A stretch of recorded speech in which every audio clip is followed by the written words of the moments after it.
कई सालों पहले एक छोटे से शहर में एक खिलौने वाला रहता था जिसका नाम जिपेटो था। वो लकड़ी के खिलौने बना के बेचता था। उसे जिंदगी में एक ही दुख था कि उसका कोई बच्चा नहीं था। एक दिन जंगल में उसे एक पेड़ का तना मिला जो खिलौना बनाने के लिए सही था। बिल्कुल सही है ये लकड़ी। मैं इससे एक प्यारा सा पुतला बनाऊंगा। जिपेटो वो लकड़ी लेके अपनी वर्कशॉप की ओर चल पड़ा। अपनी टेबल पे उसे रख के उससे पुतला बनाना शुरू किया। अचानक से कुछ अजीब सा हुआ। एक आवाज आई उस लकड़ी से। आ!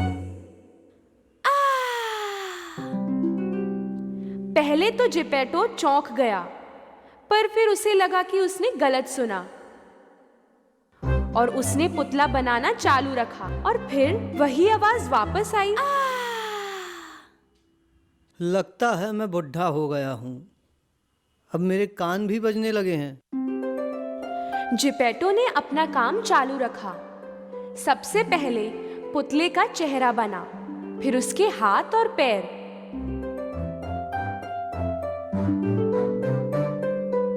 जिपेटो का पुतला पूरा बन गया। उसे कुर्सी पर रख के उसने सफाई शुरू की। तभी उसे एक आवाज आई, हेलो। जिपेटो ने यहाँ वहां देखा, पर उसे पुतले के अलावा और कुछ नहीं दिखा। तो उसने अपना काम चालू रखा। थोड़ी देर में वो पुतला कुर्सी से नीचे कूदा और नाचने लगा।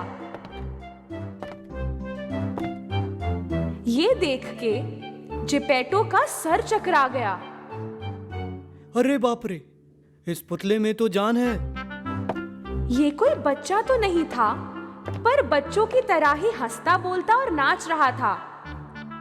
जिपेटो ने उसे उठाया। अब से तुम्हारा नाम पिनोकियो है मेरे बच्चे। जिपेटो और पिनोकियो खुशी से रहने लगे। पिनोकियो के स्कूल जाने का समय हो गया था, पर जिपेटो के पास उसके स्टेशनरी के लिए पैसे नहीं थे। इसलिए जिपेटो ने अपना कोट बेच के उसके पैसे पिनोकियो को दिए। पिनोकियो उन पैसों के साथ स्कूल की ओर चल पड़ा, रास्ते में सारे लोगों और दुकानों को निहारते हुए। अचानक उसे सामने एक जगह खलबली सी दिखी। क्या हो रहा है जानने के लिए वो भीड़ के बीच में गया और आसानी से उस पार पहुंच गया। छोटा सा उस पार था एक रंग बिरंगा टेंट, सर्कस टेंट।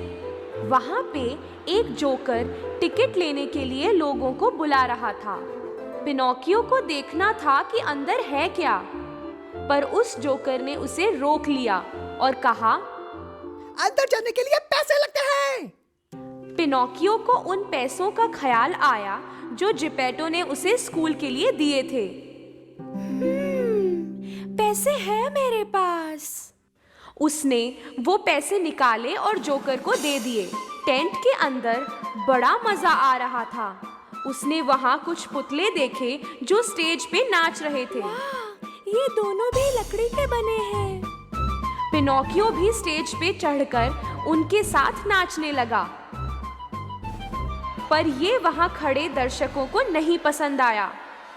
सर्कस का मालिक जो ऊपर से इन पुतलों को डोरी से नचा रहा था, बड़ा खुश हुआ एक जिंदा पुतला देख के। अरे वाह, क्या बात है। बिना डोरी का ये पुतला, ये तो मुझे अमीर बना देगा, माला माल बना देगा। शो के खत्म होते ही उसने पिनोकियो को पकड़ा और उसे बंदी बना लिया। पिनोकियो को बड़ा दुख हुआ कि उसने जिपेटो की बात नहीं सुनी और स्कूल नहीं गया, तो वो रोने लगा।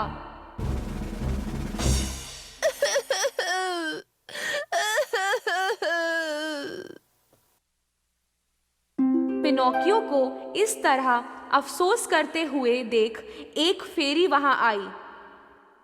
तुम्हें अपने पापा की बात माननी चाहिए थी, पर तुम्हें अपनी गलती का एहसास तो है, इसलिए मैं तुम्हें यहाँ से निकालूंगी, पर वही गलती फिर मत करना। पिनोकियो बहुत खुश था। पर अब कोई पैसे नहीं है मेरे पास, मैं स्कूल कैसे जाऊंगा? फेरी ने जादू किया और पिनोकियो के हाथ में पैसे आ गए। इस पैसे का गलत इस्तेमाल मत करना, अब सीधे स्कूल जाओ। फेरी ने उसे सर्कस से छुड़ा लिया। खुशी से घूमते गाते पिनोकियो स्कूल की ओर चल पड़ा। फिर से ला ला ला ला ला ला ला ला ला ला ला ला। उसे इतनी खुशी में देख चालाक लोमड़ी और उसका दोस्त बावली बिल्ली उसके रास्ते में आ गए और उससे पैसे ठगने का प्लान बनाया। अरे भाई, इतने झूमते घूमते कहाँ जा रहे हो? मैं अपने लिए स्टेशनरी खरीदने जा रहा हूँ। अरे इतने से पैसे में स्टेशनरी कौन देगा मेरे भाई? मैं तुम्हें इससे भी ज्यादा पैसे दे सकता हूँ। मुझे क्या करना होगा? हमें ये पैसे दे दो, हम इसे जादुई खेत में बो देंगे, फिर तुम्हारे पास भी एक अपना धन वृक्ष होगा। जब चाहो जाके उसमें से पैसे तोड़ लिया करना। भोले भाले पिनोकियो ने लोमड़ी की बात मान के उससे पैसे दे दिए। पैसे लेके लोमड़ी और बिल्ली उड़न छू हो गए। पिनोकियो को चिंतित देख के फेरी फिर से आई। तुम अभी तक स्कूल नहीं पहुंचे? मैंने जो पैसे दिए थे स्टेशनरी के लिए वो कहाँ हैं? फेरी को मालूम था कि उसने पैसे लोमड़ी को दे दिए हैं। उसने पिनोकियो से कहा, मुझसे झूठ मत बोलना वरना पनिश करूंगी मैं। फिर भी पिनोकियो ने झूठ बोला।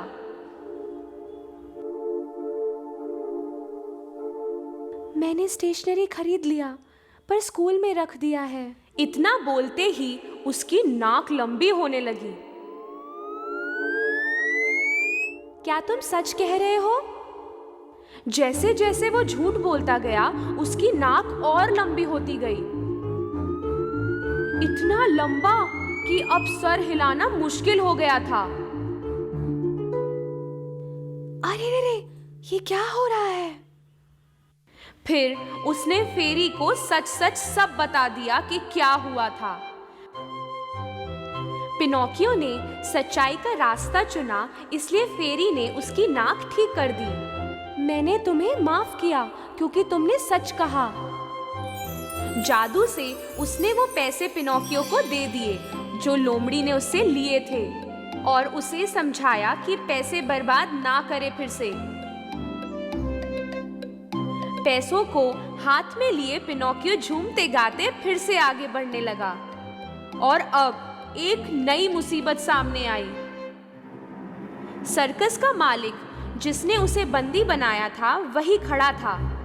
सर्कस वाला पिनोकियो से बहुत नाराज था क्योंकि वो वहां से भाग गया था। वो उसे पनिश करना चाहता था। उसने पिनोकियो को उठा के समंदर में फेंक दिया। पिनोकियो समंदर में गिरा तो सही पर डूबा नहीं, वो ऊपर ही रहा क्योंकि वो लकड़ी का बना हुआ था। उसको ऊपर रहने में बड़ा मजा आ रहा था और उसने हाथ पांव चला के तैरना शुरू कर दिया और वो धीरे धीरे किनारे की तरफ जाने लगा। अरे ये क्या हुआ? कहाँ हूँ मैं? पिनोकियो ने अचानक खुद को एक अंधेरी सी जगह में पाया। इधर उधर कुछ भी नजर नहीं आ रहा था। असल में पिनोकियो को एक बड़ी सी मछली ने निगल लिया था और अब वो उसके पेट के अंदर था। दूसरी तरफ जिपेटो पिनोकियो को लेकर चिंतित था और उसे ढूंढने बाहर निकला। Pinocchio, Pinocchio. आखिर में वो उस जगह पहुंचा जहां से पिनोकियो को समंदर में गिराया गया था। वहां मछुआरों से पूछा।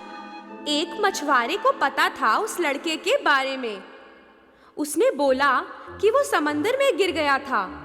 जिपेटो ने उसे मदद मांगी उन्हें मालूम था कि जिपेटो एक अच्छा इंसान है। वो तैयार हो गए उसकी मदद करने के लिए। जिपेटो को उसने एक छोटी सी नाव दी पिनोकियो को बचाने के लिए। जिपेटो नाव लेके समंदर में जाता रहा। थोड़ी देर में एक भयानक तूफान आने लगा। इस छोटी सी नाव से बड़े बड़े लहरों का सामना नहीं किया गया और वो डूब गई। और जिपेटो अचानक समंदर के पानी में था।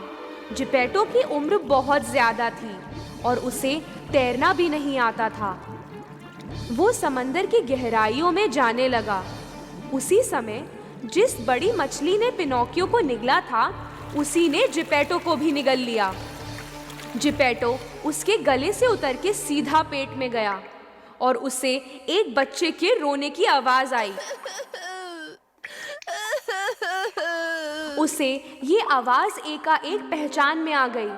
पिनोकियो, मेरे बच्चे, तुम मिल गए आखिर। कितना परेशान था मैं। अपने पापा की आवाज सुन के पिनोकियो रोते हुए उनसे गले मिला। सॉरी पापा, मैंने आपकी बात नहीं सुनी। मुझे माफ कर दो। अब से मैं हमेशा आपकी बात मानूंगा। ये देख के कि इस बार पिनोकियो सच में बुरा महसूस कर रहा था, फेरी ने उन दोनों को मछली के पेट से निकालकर सही सलामत किनारे पे पहुंचा दिया। उस दिन से पिनोकियो सयाना हो गया और हमेशा अपने पापा की सुनता। हर रोज वो स्कूल जाता और स्कूल के बाद पापा की मदद करता। फेरी ने देखा कि पिनोकियो ने खुद को इतना अच्छा बच्चा बनाया और उसे इनाम देने की सोची उसने। एक रात जब पिनोकियो सो रहा था, वो उसके पास आई और उस पे जादू किया। सुबह होते ही पिनोकियो स्कूल के लिए तैयार होने लगा। उठते समय उसे महसूस हुआ कि कुछ अलग है। उसने अपने हाथ देखे, फिर बाकी शरीर देखा। वो चौंक गया। वो अब लकड़ी का ना रहा। वो सभी इंसानों की तरह था, वैसी ही चमड़ी थी। वो कूद के अपने पापा के पास गया। पापा, पापा, मुझे देखो। अपने बेटे को पूरी तरह इंसान हुए देख जिपेटो बहुत खुश हुआ। पिनोकियो, अब तुम मेरे असली बेटे हो। पापा बेटे दोनों गले मिले, आंखों में आंसू लिए खुशी के। पिनोकियो ने फिर कभी झूठ नहीं कहा और उसकी नाक जैसी की तैसी रही।